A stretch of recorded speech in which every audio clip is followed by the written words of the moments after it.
Friends, मैं Awanish Singh UPSC Hindi के इस ऑनलाइन प्लेटफॉर्म पे आप सभी का स्वागत करता हूं। आज हम लोग स्टार्ट करेंगे अपना फंडामेंटल राइट स्टार्ट करेंगे।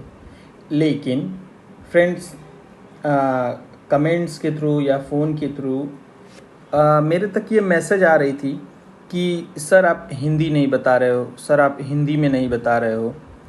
तो फ्रेंड्स, आप देखिए एक चीज़ कि अगर लाइन बाय लाइन और वर्ड बाय वर्ड आपको हिंदी जानना है तो आप बगल में हिंदी की एक बुक रख लो, और जो मैं इंग्लिश में बता रहा हूँ, जिस लाइन को इंग्लिश में पढ़ रहा हूँ, आप हिंदी वाले बुक में उस चीज़ को आप अंडरलाइन कर लो, आप हाईलाइट कर लो, है ना। और बाकी मैं यहाँ पे टर्म्स कोई नहीं छोड़ने वाला हूँ।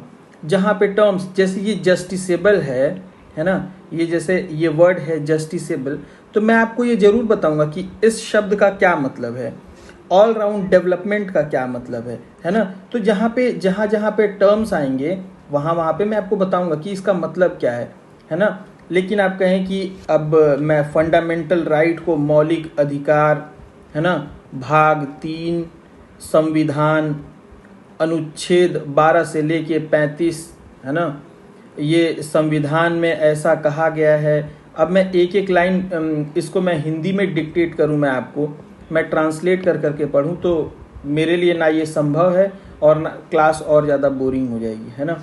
और देखिए दूसरी चीज़ कि पूरी लक्ष्मीकांत की किताब को पढ़ाना मेरा कोई उद्देश्य नहीं है ना, कि मैं एक एक शब्द को आपको ले जा करके मैं आपको कनेक्ट करके चीज़ों से मैं कहानियाँ आपको सुनाऊं, ये मेरा कोई भी ऑब्जेक्टिव है ही नहीं। देखिए यही सबसे बड़ी समस्या है कुछ स्टूडेंट्स में।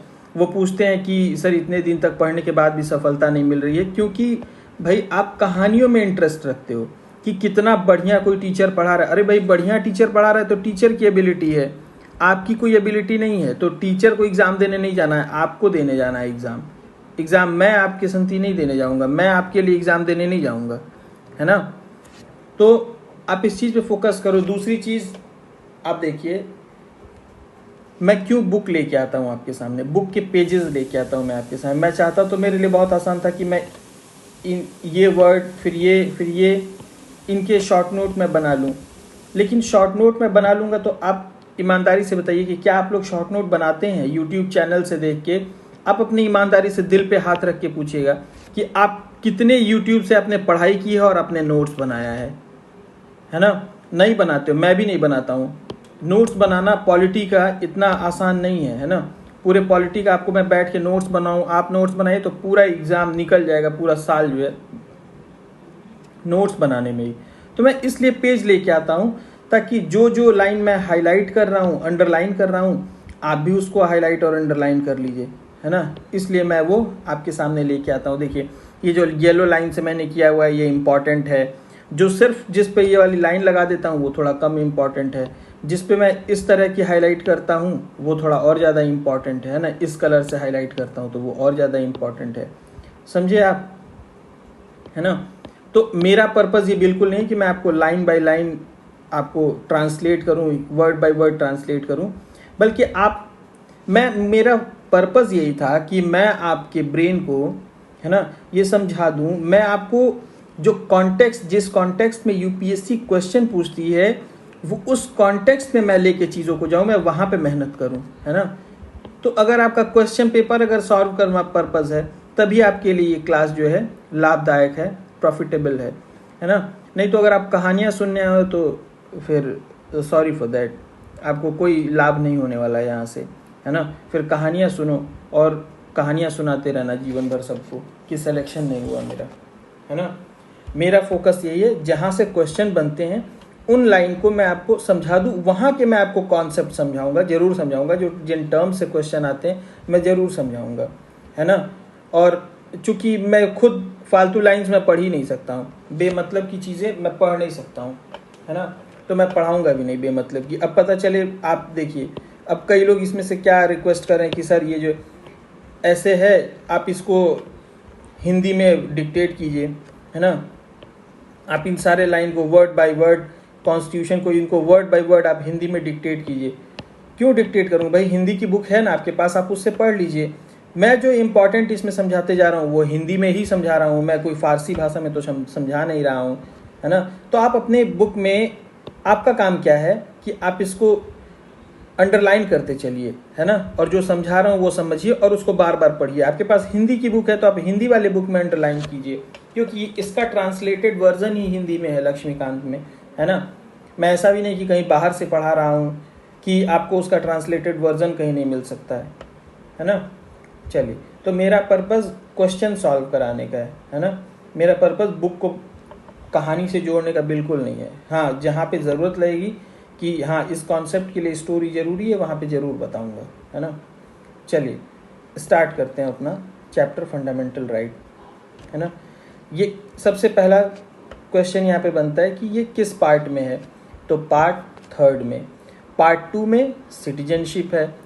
पार्ट 1 में क्या है बताएंगे, क्या आप लोग बताएंगे? पार्ट 1 में यूनियन एंड इट्स टेरिटरीज। यहाँ पे आर्टिकल 12 से 35 तक है। देखिए दोनों क्वेश्चन पूछता है, किस भाग में है पूछेगा तो आप बताएंगे भाग 3, किस आर्टिकल में है पूछेगा तो आप बताएंगे 12 से 35।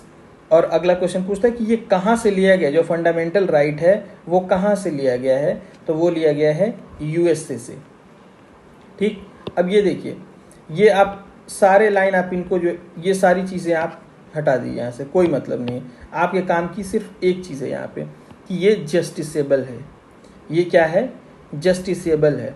यानी जस्टिसेबल मतलब कि आप इसके, अगर इसका आपका हनन हो रहा है, आपके फंडामेंटल राइट का शोषण हो रहा है, आपको फंडामेंटल राइट नहीं मिल रहे हैं, है ना, तो आप क्या कर सकते हो, कोर्ट जाओगे और कोर्ट आपको, आप कोर्ट जाओगे और कोर्ट आपको जस्टिस देगी। कोर्ट आपको जस्टिस देगी, यानी ये आप जो है ये अधिकार है आपका, है ना, जस्टिस पाने का, तो ये जस्टिसेबल है। ठीक, चलिए अगली चीज़ कि इनका उद्देश्य क्या है, establishing a government of laws not of men. जो फंडामेंटल राइट हैं इनका ऑब्जेक्टिव क्या है कि जो शासन है वो किसका, कानून का शासन हो, ना कि किसी व्यक्ति का। जैसे अगर कोई राजा बन जाएगा तो वो क्या करेगा, हर बात अपनी वाली करेगा, हर काम अपनी वाली करेगा, तो कानून का शासन वो नहीं मानेगा, वो अपना शासन, जैसे पहले के राजा महाराजा किया करते थे। तो जो फंडामेंटल राइट का ऑब्जेक्टिव है वो क्या है, किसी व्यक्ति का शासन नहीं बल्कि कानून का शासन हो। ठीक है ना। चलिए अगला प्रश्न यहाँ से आता है पॉलिटी से कि इनको फंडामेंटल क्यों कहा जाता है, इनको फंडामेंटल क्यों कहा जाता है ना। तो पता है फंडामेंटल राइट क्यों है, लीगल राइट भी तो आपके पास है ना, आपके पास तो लीगल राइट भी है, तो आखिर इसको फंडामेंटल कहा क्यों जाता है, तो इसलिए क्योंकि सीधा सीधा यहाँ पे देखिए आंसर दिया हुआ है ना, सीधी सीधे लिखा हुआ है बात, they are most essential for all round development, इधर मटेरियल, इंटेलेक्चुअल, मोरल, स्पिरिचुअल। यानी कि ये आपके चौतरफा विकास के लिए बहुत ज़रूरी है, इसीलिए इनको फंडामेंटल कहा जाता है कि जो बाकी सारे राइट्स हैं इन्हीं पे बेस्ड हैं। आपको अगर फंडामेंटल राइट ना मिले तो आप जिंदा भी नहीं रह सकते हैं, है ना, आपका जिंदा रहना बहुत मुश्किल है। जिंदा रहने के लिए, है ना, चौतरफा विकास के लिए आपके ये बहुत ज़रूरी है ना, इसलिए इसको कहा जाता है फंडामेंटल। फंडामेंटल मतलब समझ रहे हैं ना कि जैसे घर का फंडामेंटल क्या है, जैसे कोई घर बनवाया हुआ है तो उसका फंडामेंटल क्या है, उसकी जो नींव है जिस पे वो बेस्ड है, जिस पे पूरा घर बेस्ड है, उसको क्या बोलते हैं, फंडामेंटल। तो इन्हीं राइट्स पे ये जो आपके 6 राइट्स हैं, अब 6 ही रह गए हैं, ये जो 7 राइट्स पहले दिए गए थे, इन्हीं पे आपका पूरा राइट बेस है ना, पूरा आपका जीवन इन्हीं पे आधारित है, इसीलिए इनको क्या कहा गया, फंडामेंटल राइट्स। चलिए एक चीज़ मैं आपको यहीं पे बता देता हूँ कि कौन कौन से ऐसे अधिकार हैं जो सिर्फ भारतीयों को मिले हुए हैं, ऐसे कौन कौन से अधिकार हैं जो सिर्फ भारतीयों को मिले, ऐसे भी क्वेश्चन पूछता है। तो ये है 15, 16, 19, 29, 30, है ना, 1, 2, 3, 4, 5 ये जो 5 अधिकार हैं वो सिर्फ भारतीयों को मिले हुए हैं, फॉरेनर्स को ये राइट नहीं मिले हैं। इनके अलावा जो 12 से 35 तक के जो राइट्स हैं, इनके अलावा वो सभी को मिले हुए हैं, है ना, वो अधिकार सभी को मिले हुए हैं। देखिए आगे ये आपके मेंस में काम आएगा। यहाँ पे एक तो ये देखिए आपके ये प्रीलिम्स में ये वाला जो पार्ट है, यहाँ से प्रीलिम्स में कैसे क्वेश्चन पूछता है, यहाँ से प्रीलिम्स में कैसे क्वेश्चन पूछता है और यहाँ से मेंस में कैसे क्वेश्चन पूछता है। तो प्रीलिम्स में कैसे पूछेगा कि जो राइट टू इक्वलिटी है वो किस से किस आर्टिकल तक है। तो ऐसे आपको दे देगा 14 से 18, 19 से 22, 23 से 24, 25 से 28। तो जो राइट टू इक्वलिटी या फिर दे देगा आपको राइट टू फ्रीडम, ये किस से किस आर्टिकल तक है ये। तो यहाँ पे आपको मैच करना पड़ेगा कि जो राइट टू फ्रीडम है वो 19 से 22 है। तो आप इसको रट डालें, आप इसको कि आप इसको ऐसे इक्वलिटी 14 से 18, फ्रीडम 19 से 22, या फिर आप ऐसे भी कर लीजिए। ये देखिए मैंने कोड बनाया हुआ है EFERCC, EFERCC, इसको आप ऐसे याद कर लें। तो आप यहाँ से कनेक्ट कर लेंगे। सबसे पहला वाला जो ई है वो इक्वलिटी है, इक्वलिटी, फ्रीडम, एक्सप्लॉयटेशन, ये रिलीजन वाला, यहाँ कल्चरल एंड एजुकेशनल राइट्स है ना, यहाँ से निकाल लिया मैं, और कॉन्स्टिट्यूशनल रेमेडीज, EFERCC, आप इनको याद कर लें। और दूसरा चीज़ आप याद कर लें 14 से 18, ऐसे याद कर, 14 से 18 दिमाग में रखें, 18 तक एक बार में, फिर 19 से है, फिर 23 से है, ऐसे याद करें 14, 19, 23, 25 है ना, 29 और 32, इनको याद रखें। इनसे आप कनेक्ट कर ले जाएंगे एग्जाम में, है ना। यहाँ से क्वेश्चन पूछता है। और जब मेंस में आपको ये कैसे आप इसको यूटिलाइज कर सकते हैं कि अगर ये पूरा आपको याद है और कभी कॉन्स्टिट्यूशनल राइट की बात आती है, यूपीएससी तो ऐसा कुछ पूछने वाला नहीं है, लेकिन फिर भी आप ऐसे लिखते टाइम या फिर मेंस का आंसर लिखते टाइम आप कहीं एक्सप्लॉयटेशन की बात हो रही तो इसको आप कोट कर दें, वहाँ पे आपके 1 नंबर बढ़ जाएंगे, है ना। फ्रीडम की बात हो रही है तो आप इसको कोट कर दें, तो आप इसको याद कर लें अच्छे से, है ना। अगला जो क्वेश्चन आता है कि जो राइट टू प्रॉपर्टी है ना, ये जो राइट टू प्रॉपर्टी है, ये पहले तो आता है फंडामेंटल राइट कितने हैं, तो अगर पहले 7 थे अब 6 हो गए हैं। क्यों? क्योंकि ये जो राइट टू प्रॉपर्टी है, ये वाला राइट टू जो प्रॉपर्टी है, इसको डिलीट कर दिया गया। कब डिलीट कर दिया गया ये भी पूछता है। तो 42nd अमेंडमेंट एक्ट भी देता है ऑप्शन में, 46th अमेंडमेंट एक्ट भी देगा, 44th अमेंडमेंट एक्ट भी देगा। तो आपको टिक मारना है 44th अमेंडमेंट एक्ट, है ना। 44th अमेंडमेंट एक्ट में राइट टू प्रॉपर्टी को डिलीट कर दिया गया। कब था ये? 1978 में, है ना। अगला क्या पूछता है कि जब डिलीट कर दिया गया तो अब कहाँ पे है ना। तो अब है आर्टिकल 300A यानी पार्ट 12। भाग पढ़ाए थे ना मैंने आपको, तो ये भाग 12 में है। अब ये लीगल राइट है, अब ये क्या है? लीगल राइट है, ना कि फंडामेंटल राइट है। ये भी पूछता है कि किस तरह का राइट है अभी ये, तो आपका आंसर होगा लीगल राइट, है ना। आप देखते जाइए, जैसे जैसे मैंने मार्क किया हुआ है, हाईलाइट किया हुआ है, आप वैसे वैसे करते जाएं। कहानियाँ सुन के आप चले जाएंगे, एग्ज़ाम में भूल जाएंगे जाके, है ना। मैं आपको कितनी भी कहानियाँ सुना दूँ, कितनी भी अच्छी तरीके से मैं आपको बता दूँ, आप भूल जाएंगे एग्ज़ाम में जा करके, है ना। पढ़ना ही पड़ेगा, revision is the key to success. आपको बार बार इसको रिवाइज करना ही पड़ेगा। आप टॉपर से सुनिए ना, वो लोग क्यों बोलते हैं कि मैंने किताब 10 बार पढ़ी, मैंने 12 बार पढ़ी, मैंने 15 बार पढ़ी, आखिर क्यों बोलते हैं, है ना। तो आप पूरी किताब तो 15 बार पढ़ना संभव नहीं है, लेकिन जहाँ जहाँ मैंने हाईलाइट किया हुआ, मार्क किया हुआ, आप उन चीज़ों को कर लें तो ये किताब हो जाएगी 1/3। तब इसको पढ़ना आसान हो जाएगा, क्योंकि एक नॉर्मल बच्चा जो होगा वो 800 पन्ने की किताब पढ़ेगा, और आप ऐसे हाईलाइट कर लोगे तो बहुत सारी चीज़ें आपकी नेग्लेक्ट हो जाएंगी। तो आपके लिए वो किताब 250 से 300 पन्ने की हो जाएगी, है ना।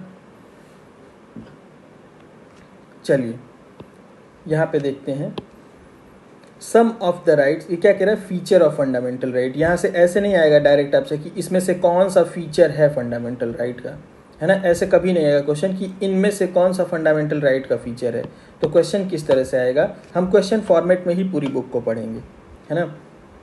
देखिए यहाँ some of them are available only to citizen, others are available to persons, all person, है ना। तो ओनली टू सिटीजन को कौन कौन से मिले हुए हैं? अभी मैंने आपको बताया 15, 16, 19, 29, 30। ये जो है वो सिर्फ भारतीय नागरिकों को मिले हुए हैं। इनके अलावा जो मौलिक अधिकार हैं वो सभी नागरिकों को मिले हुए हैं। इस तरह से क्वेश्चन आता है कि ऐसे दे देगा आपको 15, 16, 19, 29, 30, 15, 16 दे देगा यहाँ पे 17, 29, 30, तो 15, 16, 18, 29, 30 है ना। तो आपको ऐसे करके तो आपको ये वाला टिक मारना होगा, है ना। या फिर ऐसे भी दे सकता क्वेश्चन में, यहाँ पे आर्टिकल 15, 16, 19, 23, तो इनमें से कौन सा है जो भारतीय नागरिकों को नहीं मिला हुआ है ना। कौन सा है जो भारतीय नागरिकों को, तो आपका हो जाएगा ऑप्शन डी। तो जिस तरह से ऑप्शन दे सकता है मैंने वो ऑप्शन भी आपको बता दिया है ना। आप लोग कमेंट सेक्शन में बताइएगा ये तरीका आपके लिए बेनिफिशियल है कि नहीं, है ना, ताकि मैं अपने टीचिंग स्टाइल में और इम्प्रूवमेंट कर सकूं और आपके लिए कुछ और बेहतर कर सकूं मैं, है ना। देखिए यहाँ पे क्या लिखा, they are not absolute but qualified. अब ये इसका क्या मतलब हुआ, मैंने आपसे वादा किया था कि यहाँ पे टर्म आएगा, मैं आपको जरूर वहाँ पे समझाऊंगा, है ना। तो they are not absolute but qualified, क्या मैं इसका सिर्फ हिंदी बता दूँ तो आप समझ जाओगे कि यहाँ पे क्या लिखा हुआ है? नहीं, ये क्या हुआ, एब्सोल्यूट और क्वालिफाइड का मतलब कि नॉट एब्सोल्यूट, इसका मतलब कि जितना स्टेट जब जिस कंडीशन में क्वालिफाई करेगा इसको, है ना, अलाउ करेगा, उसी कंडीशन में आप इसको यूज़ कर सकते हैं। ये नहीं कि एक बार मिल गया तो फिर कुछ भी हो आपको फंडामेंटल राइट आपको मिल गया, ऐसा नहीं है। जो सारे 12 से 35 तक में जो फंडामेंटल राइट हैं, ये नहीं कि आपको कह दिया है कि ये अधिकार आपको मिल गए तो फिर एकदम बस मिल ही गए, है ना। इनको समय समय पर अगर ज़रूरत पड़ने पे इनको कैंसिल भी किया जा सकता है, आपके इन फंडामेंटल राइट को छीना भी जा सकता है आपसे। कहने का मतलब यही है, जब स्टेट इनको देगा तो ये आपको मिलेंगे, स्टेट नहीं देगा तो ये आपको नहीं मिलेंगे, है ना।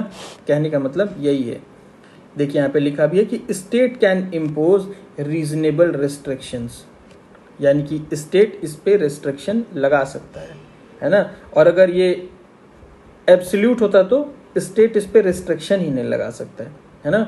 यही लिखा है, इसीलिए लिखा है क्वालिफाइड वर्ड, तभी तक ये क्वालिफाइड हैं, ये तभी तक आपको मिलेंगे जब तक कि स्टेट इस पे रिस्ट्रिक्शंस नहीं लगा रहा है ना।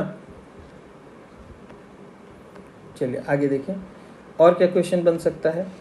All of them are available against the arbitrary action of state. Some of them are also available against the action of private individual. अब देखिए यही बात है कि जो नॉर्मल सा बच्चा पढ़ेगा इसको बस रीड करके आगे चला जाएगा। अब मैं बताता हूँ आपको कि यूपीएससी इसमें क्वेश्चन कहाँ से अराइज करती है। देखिए कैसे आपको घुमा करके वो गलत करा देगी। वो यूपीएससी क्या लिख देगी, all of them are available against the arbitrary action of state as well as the private action, है ना, as well as the private individual, है ना। और आप वहाँ पे लगा के चले आओगे, हाँ सही बात है कि प्राइवेट के लिए भी मिले हुए हैं, और या तो फिर आपको लगेगा, या तो फिर कर देगी, है ना। इस क्वेश्चन को मतलब ऑल, यहाँ पे जो ऑल और सम है ना, ये जो दो टर्म यहाँ पे दिए, दो वर्ड ऑल और सम, इन्हीं से प्ले करेगी यूपीएससी, है ना। तो आपको ध्यान रखना है कि all of them are available against the arbitrary action of state while some are available against the action of private individual।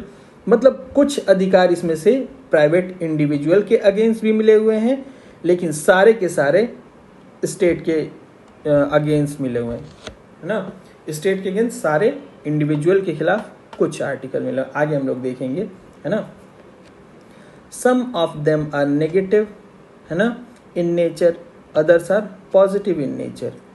यानी कि कुछ ऐसे हैं जो नेगेटिव हैं, यानी स्टेट को स्टेप लेने से रोकते हैं, और जबकि कुछ हैं स्टेप लेने के लिए मतलब अग्रसरित करते हैं, है ना। स्टेप लेने के लिए उनको क्या करते हैं, है ना, चलिए स्टेप लेने के लिए प्रेशराइज करते हैं उनको, है ना। आप यानी कि उनको स्टेप लेने के लिए बोल सकते हो कि आपको लेना ही पड़ेगा, है ना, आपको हमें ये अधिकार देना ही पड़ेगा। जैसे आप समझ लीजिए आर्टिकल 21, ये अधिकार जो है आपसे छीना नहीं जा सकता है, ये आपसे छीना नहीं जा सकता है ये अधिकार। तो क्या है, आप स्टेट को बोलोगे कि आप ये अधिकार दो, यानी ये पॉजिटिव राइट है आपका, है ना। चलिए आगे देखते हैं कि यहाँ से किस तरह से क्वेश्चन बनता है इस पार्ट से। Defended and guaranteed by supreme court, person can directly go to supreme court, not necessary by the way of appeal against the judgment of high court. क्या कह रहा है ये लाइन कि पूछता है कि the fundamental right is guaranteed bye home, तो यहाँ पे लिखता है पार्लियामेंट, स्टेट लेजिस्लेचर, है ना, या फिर यहाँ पे हाँ state legislature, supreme court, high court, है ना। तो आपका आंसर हो जाएगा सुप्रीम कोर्ट। कि इसको डिफेंड कौन करता है ना, तो कौन, सुप्रीम कोर्ट करता है। चलिए, they are not sacrosanct or permanent. The parliament can curtail or repeal them, but only by the Constitutional Amendment Act and not by ordinary act. देखिए, ये परमानेंट नहीं है। सैक्रोसैंक्ट या परमानेंट कहने का मतलब है कि ये नहीं कि एक बार बन गए तो आपको हमेशा के लिए सारे के सारे अधिकार मिल गए, है ना। इनको कर्टेल किया जा सकता है, यानी कि इसमें से कुछ अधिकार आपके हटाए भी जा सकते हैं। जैसे राइट टू प्रॉपर्टी वाला हटाया गया है ना, आप एग्जाम्पल के रूप में उसको देख सकते हैं। इसमें अमेंडमेंट किया जा सकता है, लेकिन चूंकि ये फंडामेंटल राइट है तो जो हमारे कॉन्स्टिट्यूएंट असेंबली के जो हमारे कॉन्स्टिट्यूशन मेकर थे, है ना, उन्होंने क्या किया कि इतनी आसानी से इसको नहीं हटा सकते, है ना, ऑर्डिनरी एक्ट की तरह। इसमें कॉन्स्टिट्यूशनल अमेंडमेंट एक्ट आपको ले ही आना पड़ेगा, है ना। चलिए आगे कह रहा है, they can be suspended during operation of national emergency except the right guaranteed by article 20 and 21, है ना। अब यहाँ पे लिख देगा all the right can be suspended during a national emergency. नहीं, ऑल द राइट, सभी राइट सस्पेंड नहीं किए जा सकते हैं। आर्टिकल 20 और 21 जो है वो किसी भी कंडीशन में सस्पेंड नहीं किया जा सकता है ना। The sixth right guaranteed by Article 19 can be suspended only when emergency is declared on ground of war or external aggression। हाँ देखिए, इस पार्ट से यूपीएससी कैसे क्वेश्चन बनाती है, क्या करती है, यहाँ पे आप बहुत हल्के में लेकर के आप इसको आगे बढ़ जाते हो, इसको बस पढ़ करके, है ना। यहाँ पे देखिए आप कि यूपीएससी क्या करती है, the sixth right guaranteed by article 19 can be suspended when emergency is declared, है ना। तो आपको लगेगा कि यहाँ तो मैंने पढ़ा था कि सिर्फ 20-21 जो है वो सस्पेंड नहीं किया जा सकता है। तो आपको लगेगा, आपने अगर नीचे वाली लाइन को ध्यान से नहीं पढ़ा तो आपको लगेगा हाँ 19 तो सस्पेंड किया जा सकता है ना। तो ये सस्पेंड इतना इजीली नहीं किया जा सकता है। किस आधार पे इसको सस्पेंड करने के लिए आधार चाहिए होता है, और वो आधार क्या है ना। जब भी इमरजेंसी आर्म्ड रिबेलियन के आधार पे लगेगा, है ना, आर्म्ड रिबेलियन के आधार पे जब भी इमरजेंसी लगेगी तो उस केस में आर्टिकल 19, है ना, आपसे नहीं छीना जा सकता है। उस केस में आर्टिकल 19 को सस्पेंड नहीं किया जाएगा, है ना। तो किस आधार पे होगा सस्पेंड, या तो वार या तो एक्सटर्नल एग्रेशन, है ना, यानी इसको आप एक्सटर्नल इमरजेंसी बोल सकते हो। जब एक्सटर्नल इमरजेंसी लगेगी तभी क्या है आपका ये आर्टिकल 19 सस्पेंड किया जा सकता है। इंटरनल इमरजेंसी के केस में आर्टिकल 19 सस्पेंड नहीं किया जा सकता है। यूपीएससी एक और यहाँ पे ये करती है कि वो ये पूरे सेंटेंस को लिखेगी, declared on the ground of war external aggression and on the ground of armed rebellion, तीनों को ऐड कर देगी। तो आप यहाँ पे बहुत सतर्क रहिएगा यहाँ पे कि अगर तीनों को एक साथ दे देगी तो आपको वहाँ पे गलत करना होगा, है ना। चलिए आगे देखते हैं हम लोग।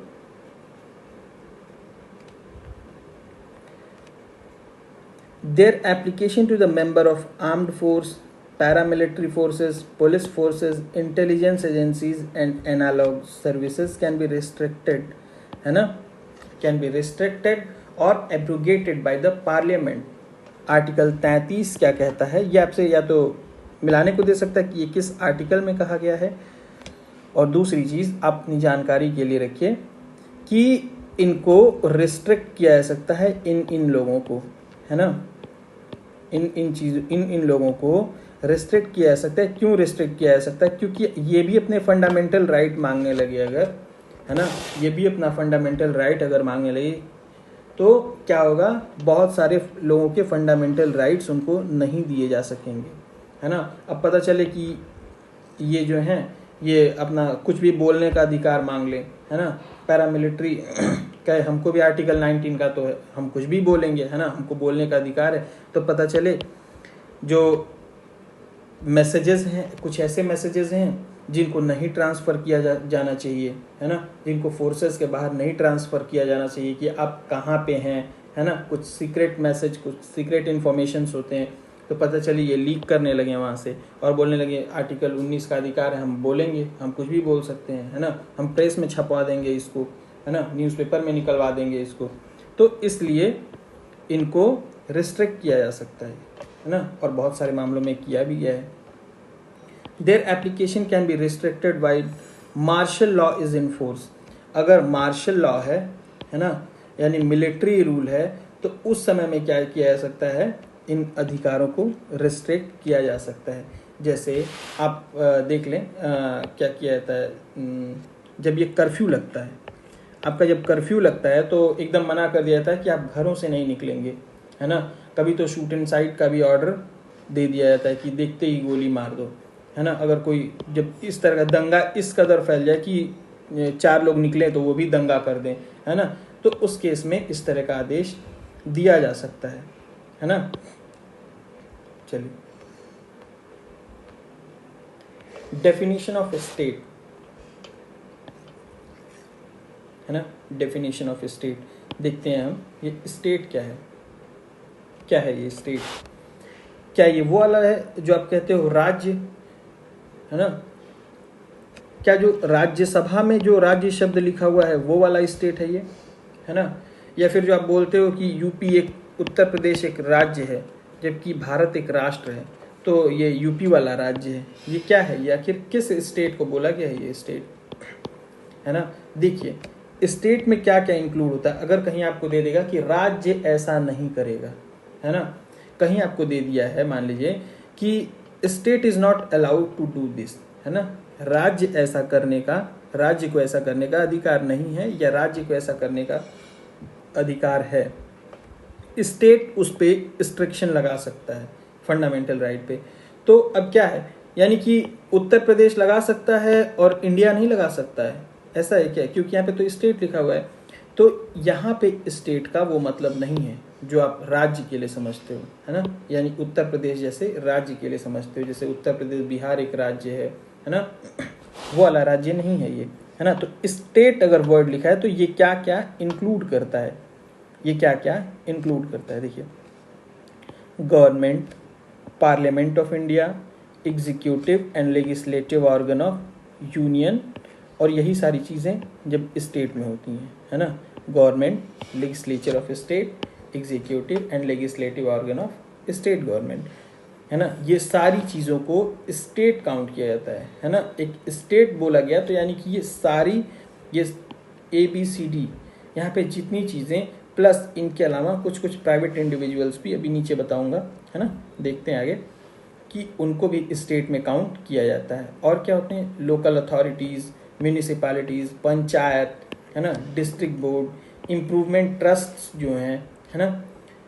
आगे स्टैट्यूटरी या नॉन स्टैट्यूटरी बॉडीज़ जैसे LIC, ONGC, भेल, सेल, गेल, इस तरह की जितनी कंपनीज़ हैं। और इनके अलावा अगर कोई प्राइवेट बॉडी है जो स्टेट के तौर पे या उसके अंतर्गत काम कर रही है, तो उसको भी स्टेट में शामिल किया जाता है। यानी स्टेट वर्ड यूज़ करते ही ये सभी के लिए आप सभी को कंसीडर करके चलेंगे, है ना। यहाँ से क्वेश्चन आता है एग्ज़ाम में, है ना, कि दे देगा स्टेट कंसीडर, तो पता चलेगा पार्लियामेंट ऑफ इंडिया दे देगा यहाँ से उठा के, है ना, यहाँ से लेजिस्लेचर ऑफ स्टेट दे देगा। देखिए यहाँ से क्वेश्चन कैसे बनाता है कि UPSC कैसे क्वेश्चन बनाता है, यहाँ से स्टेट में क्या क्या कंसीडर किया जाएगा, तो दे देगा पहला ऑप्शन पार्लियामेंट ऑफ इंडिया, दूसरा लेजिस्लेचर ऑफ स्टेट, तीसरा यहाँ पे दे देगा LIC। तो जो लोग नहीं जानेंगे कहेंगे ये स्टेट कैसे हो जाएगा भाई, LIC है, स्टेट LIC स्टेट है, या इम्प्रूवमेंट ट्रस्ट दे देगा तो पता चलेगा ABCD, ABC A या B। तो कई लोग मारने पता चलेगा C में ये दिया हुआ है तो इसको एलिमिनेट करके AB मार के चले आएंगे। तो आप ध्यान रखिए कि LIC भी स्टेट के अंतर्गत आता है ना। ऐसे ही हम लोग आगे भी क्वेश्चन फॉर्मेट में सारी चीज़ें देखते चलेंगे, है ना। चलिए देखते हैं क्या कहता है आर्टिकल 13।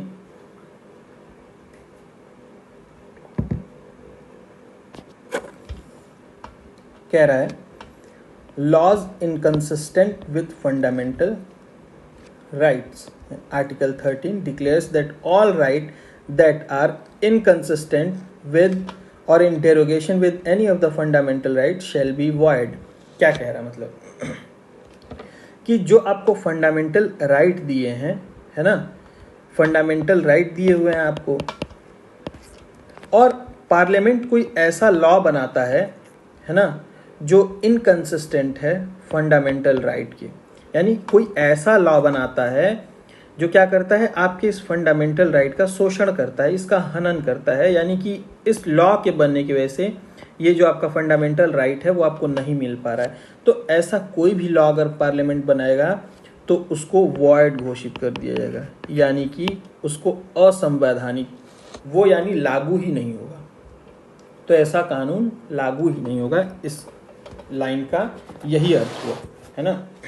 चलिए आगे देखें कि this power has been conferred by the supreme court उसको वॉइड घोषित कर सकता है आर्टिकल 32 के तहत, जबकि हाई कोर्ट उसको वॉइड यानी असंवैधानिक घोषित कर सकता है, किसको, आर्टिकल 26 के तहत, है ना। चलिए आगे देखें।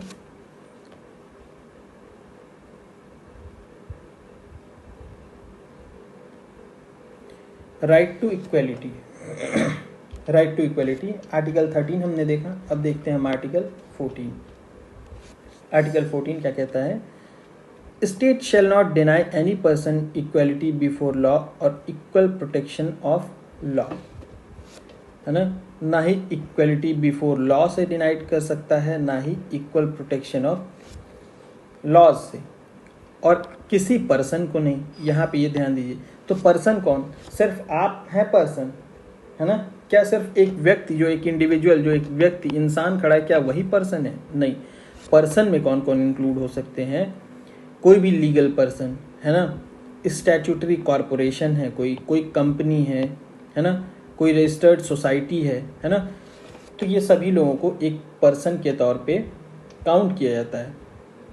और दूसरा दिया हुआ यहाँ पे कि इक्वेलिटी बिफोर लॉ, दूसरा दिया यहाँ पे इक्वेलिटी बिफोर लॉ और इक्वल प्रोटेक्शन ऑफ लॉ, इन दोनों में क्या डिफरेंस है, या आखिर इक्वेलिटी बिफोर लॉ क्या है और इक्वल प्रोटेक्शन ऑफ लॉज क्या है। तो देखिए, जो ये इक्वेलिटी बिफोर लॉ है ये हमें मिला है कहाँ से, ब्रिटेन से। कहाँ से मिला है हमें, ब्रिटेन से, है ना। क्या कहता है ये इक्वेलिटी बिफोर लॉ, ये कहता है absence of any special privileges in favor of any person, absence of any special privilege in favor of any person, यानी किसी पर्सन को कोई स्पेशल प्रिविलेज नहीं मिलेगा, है ना, किसी पर्सन को कोई स्पेशल प्रिविलेज नहीं मिलेगा। ये क्या कहता है, इक्वलिटी बिफोर लॉ। ये बात कौन कर रहा है, रुकिए थोड़ा सा मैं डिलीट कर देता हूँ और कलर दूसरा चूज कर लो। इक्वलिटी बिफोर लॉ क्या कहता है कि absence of any special privilege, यानी कि किसी व्यक्ति को कोई स्पेशल प्रिविलेज नहीं मिलेगा। हालांकि नीचे इसके एक्सेप्शंस दिए हुए हैं, है ना, उनको हम देखेंगे कि किसको किसको मिल सकता है, ये एक जनरल कंडीशन में नहीं मिलेगा। और दूसरा, equal subjection of all person to the ordinary law of land administered by the ordinary law court, यानी कि सभी व्यक्तियों के लिए इक्वल, यानी एक जैसे सभी व्यक्तियों के लिए जो ऑर्डिनरी कोर्ट ने लॉ बनाया है वो एप्लीकेबल होगा, है ना, जो कोर्ट ने लॉ बनाया है वो एप्लीकेबल होगा, और तीसरा क्या कह रहा है कि no person is above the law, no person is above the law, यानी कानून से ऊपर कोई नहीं है। जैसे अगर हमारे यहाँ के पीएम या प्रेसिडेंट भी अगर किसी मर्डर या किसी बड़े स्कैम में शामिल हैं तो आप देखेंगे उनको भी सज़ा हो जाती है ना। बड़े बड़े मिनिस्टर्स को भी सज़ा हो जाती है। क्यों हो जाती है? क्योंकि यहाँ पे लिखा हुआ है no person is above the law, है ना। समझे आप तीनों का मतलब? चलिए आगे, इक्वल प्रोटेक्शन ऑफ लॉ का क्या मतलब है? इसका क्या मतलब है? सीधा सीधा इसका मतलब कि the equality of treatment under equal circumstances. अगर एक जैसे सर्कमस्टांसेस हैं, यानी एक जैसी सारी चीज़ें हैं, तो उसमें क्या होगा? इक्वलिटी मिलेगी आपको। लेकिन चीज़ें एक जैसी होनी चाहिए, है ना, इक्वल सर्कमस्टांसेस होने चाहिए। जैसे मान लीजिए कोई वुमेन है, तो आपको पता है कि जो महिलाएं हैं उनका शोषण किया गया है ना, उनको हमेशा से उस तरह के अधिकार नहीं दिए गए हैं। तो आप कहिए कि अब मेन के इनको क्यों नहीं इक्वल रखा जा रहा है? यहाँ तो बोला गया है कि इक्वलिटी होगी ट्रीटमेंट में। तो ये हमारे जैसे इनके पास सुविधाएं नहीं हैं, हमारे जैसी शुरू से सुविधाएं जो है महिलाओं को नहीं मिली हुई हैं। बहुत सारे ट्राइब्स हैं जिनको हमारी जैसी सुविधाएं नहीं मिल पाई, तो उनको स्पेशल प्रिविलेज उनको दिया जा सकता है ना, उनको कुछ और अधिकार दिए जा सकते हैं ताकि वो जो है हमारे जैसे हो सके, हमारे इक्वल आ सकें, है ना, हमारी वो बराबरी कर सकें, हमारे जैसे सम्मान से वो रह सकें, है ना। तो इसलिए ये बोला गया कि इक्वल सर्कमस्टांसेस की बात की गई है। और दूसरा similarly situated, the similar application of same law to all person who are similarly situated, है ना। सिमिलरली यानी एक स्थान पे एक जैसे, वही बात है, इक्वल सर्कमस्टांसेस की जगह यहाँ पे सिमिलरली सिचुएटेड वर्ड लिख दिया है, यानी एक जैसे स्थान पर एक जैसे तौर तरीकों से रहने वाले। And like should be treated alike without any discrimination, यानी एक जैसे ग्रुप में या एक जैसे व्यक्तियों को सेम तरीके से ट्रीट करना चाहिए, है ना, बिना किसी डिस्क्रिमिनेशन के, है ना।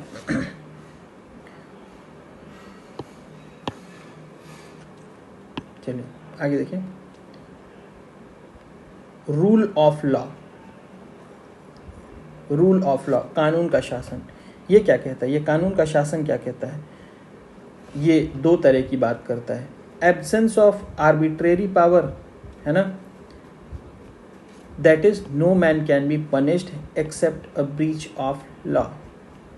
एब्सेंस ऑफ आर्बिट्रेरी पावर, है ना, कि आप उनको किसी को आप ऐसा अधिकार ना दे दें, है ना, यानी कि मनमाना अधिकार नहीं है किसी के पास, है ना, किसी के पास मनमाना अधिकार नहीं है कि आप किसी को भी ले आएं और आप उसको दंडित कर दें, है ना, आप उसको पनिश कर दें।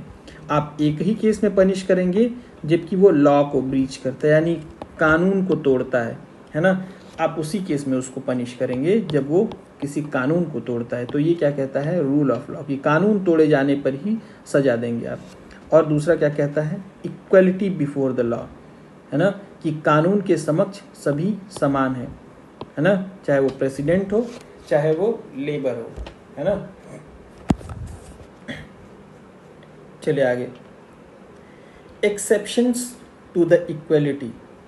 Exceptions to the equality, the rule of equality before law is not absolute, है ना। ये जो इक्वलिटी है ये एब्सोल्यूट नहीं है। एब्सोल्यूट नहीं है कहने का क्या मतलब, कि ऐसा नहीं है कि अब आपको मिल गया तो इसको रिस्ट्रिक्ट नहीं किया जा सकता है ना। They are qualified in nature, यानी कि इसमें भी जैसा कॉन्स्टिट्यूशन या हमारा पार्लियामेंट चाहे थोड़ा बहुत ऊपर नीचे, है ना, कर सकता है। इन पे कुछ पे रिस्ट्रिक्शंस लगा सकता है और कुछ के अधिकार बढ़ा सकता है ना, कुछ को स्पेशल प्रिविलेज दे सकता है। इसलिए कहा गया है कि ये एब्सोल्यूट नहीं है नेचर में। देखिए, जैसे स्पेशल प्रिविलेज दिया गया है किसको? प्रेसिडेंट को, कि प्रेसिडेंट और governor is not answerable to any court for the exercise and performance of the power and duties of their office. क्या मतलब, कि अगर प्रेसिडेंट और गवर्नर जो है, जो उनको अधिकार मिले हुए हैं उसके खिलाफ कोई एक्शन लेते हैं वो, है ना, तो वो क्या है, वो अपना कर्तव्य निभा रहे हैं, तो उसके लिए वो कोर्ट में आंसरेबल नहीं है। ये नहीं कि हर बात में कोर्ट बुला करके उनको पूछने लगे आपने ऐसा क्यों किया, है ना। आगे, no criminal proceeding shall be instituted, है ना, फॉर द प्रेसिडेंट और governor in any court during his term of office. यानी कि कह रहा है क्रिमिनल प्रोसीडिंग दो तरह की होती है, तो सिविल प्रोसीडिंग्स और क्रिमिनल प्रोसीडिंग। तो नो क्रिमिनल प्रोसीडिंग, है ना, यानी कि कोई क्रिमिनल प्रोसीडिंग प्रोसीड नहीं किया जा सकता है ना, उनके ऊपर जब वो अपने क्या कहें, उनका टर्म ऑफ ऑफिस चल रहा हो, यानी जब वो क्या इलेक्ट हों, और जब वो अपने मतलब क्या कहते हैं कि जिस टाइम में वो प्रेसिडेंट हो उस टाइम में उनके ऊपर कोई क्रिमिनल प्रोसीडिंग्स नहीं चलाई जा सकती हैं, है ना। आगे, no process for the arrest और इम्प्रिजनमेंट, है ना, कि यानी कि उनको जेल नहीं भेजा जा सकता है, उनको अरेस्ट नहीं किया जा सकता है उनके टर्म के दौरान, जिस टाइम में वो प्रेसिडेंट या गवर्नर हैं, है ना।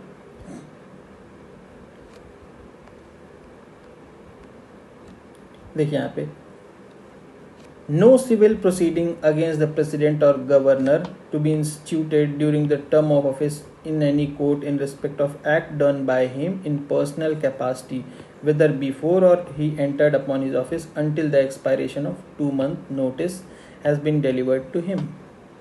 क्या कह रहा है ये क्या कह रहा है बताता हूँ मैं आपको। क्रिमिनल प्रोसीडिंग्स तो स्टार्ट ही नहीं की जा सकती हैं, है ना, जब तक उनका टर्म ऑफ ऑफिस हो, जब तक वो राष्ट्रपति या गवर्नर हो। यहाँ तो सीधी सीधी बात बोली जा रही कि क्रिमिनल प्रोसीडिंग्स नहीं चल सकती, है ना। लेकिन ये जो सिविल मैटर में है उनके खिलाफ जो है, जो सिविल मैटर में है यहाँ पे चल सकती हैं, लेकिन उनको 2 महीने का नोटिस देना ही देना पड़ेगा, है ना। No person shall be liable to any civil or criminal proceeding in any court in respect of publication in newspaper, radio, television or substantially true report of any proceeding of either house of parliament or either house of a legislature of a state। यानी कि जो state of legislature के जो members हैं, जो हमारे legislative assembly के जो मेंबर्स हैं, है ना, या लेजिस्लेटिव काउंसिल के या लोकसभा और राज्यसभा, इनके जो मेंबर्स हैं उनके खिलाफ क्रिमिनल और सिविल प्रोसीडिंग्स नहीं स्टार्ट की जा सकती हैं, है ना। किन किन मैटर में कि वो कुछ न्यूज़ पब्लिक कर रहे हैं, कुछ टेलीविज़न पे आके बोल रहे हैं, कुछ रेडियो पे बोल रहे हैं, इन सब केसेस में उनके ऊपर कोई सिविल या क्रिमिनल प्रोसीडिंग्स नहीं स्टार्ट की जा सकती, है ना। आगे, no member of parliament shall be liable to any proceeding in any court in respect of anything said or vote given by him in parliament or any committee thereof. यानी कि वो किसी तरह का कोई वाक्य कहे हैं या फिर कुछ वोट किए हैं पार्लियामेंट में या कमेटी में, तो उनके खिलाफ कोर्ट में कोई एक्शन नहीं लिया जा सकता है। No member of legislature of state shall be liable to any proceeding in court of respect anything said or any vote given by legislature and committee they. बात वही है कि पार्लियामेंट और लेजिस्लेचर में अगर कोई वो वाक्य करते हैं या फिर कोई वोट देते हैं तो उस केस में उनके खिलाफ कोई एक्शन नहीं लिया जा सकता है। कहाँ पे? कोर्ट में। चलिए एक देखिए यहाँ से क्वेश्चन बनता है, यहाँ से मैंने आपको समझा दिया पर ये तीनों से उतने क्वेश्चंस नहीं बनते हैं, इन दोनों को ऐड करके क्वेश्चन बनाए जा सकते हैं, है ना। यहाँ से क्वेश्चंस बनते हैं, फिर एक इस वाले पार्ट से क्वेश्चन बनता है, इनसे भी क्वेश्चन नहीं बने अब तक। In the foreign sovereign ambassador and diplomat enjoy civil and proceedings, है ना, या बस इनको आप देख लें। यूएनओ और एजेंसीज जो है यूएनओ की, उनको भी छूट मिला हुआ है। यहाँ से क्वेश्चन पूछता है कि article 31C exception to article 14, और किस तरह से एक्सेप्शन है। It provide that the laws made by the state implementing the DPSP contain clause B और क्लास सी, यानी आर्टिकल 31B और 31C को यानी इसके ऊपर रखा गया है ना। सॉरी 31C ये कहता है, सॉरी 31B 31C नहीं, 39B एंड 39C को क्या किया गया, इस आर्टिकल 14 के ऊपर रखा गया, यानी इससे ज़्यादा तवज्जो दिया गया, इससे ज़्यादा इम्पोर्टेंस दिया गया है ना। Article 1939 can not be challenge on the ground that they are violative of article 14, यानी कि ये आर्टिकल 39B और 39C, आप देखें एक बार फिर से समझें इसको, यानी ये जो 39B और 39C है, 39B और 39C को इस आधार पे क्लेम नहीं किया जा सकता है, चैलेंज नहीं किया जा सकता है कि वो आर्टिकल 14 का, आर्टिकल 14 का हनन कर रहे हैं, है ना। यानी कि यहाँ पे DPSP को ज़्यादा इम्पोर्टेंस दिया गया है फंडामेंटल राइट के ऊपर। ऐसे पूछा जा सकता है कि कौन सा आर्टिकल है DPSP का जिसको फंडामेंटल राइट के भी ऊपर इम्पोर्टेंस दिया गया है ना, तो वो है 39B और 39C। और ये बात कही कहाँ गई है, किस आर्टिकल में ये बात कही गई है, तो वो आर्टिकल है 31C, है ना। तो फ्रेंड्स आज तक की क्लास यहीं पे, आगे हम लोग देखते हैं आर्टिकल 15 से।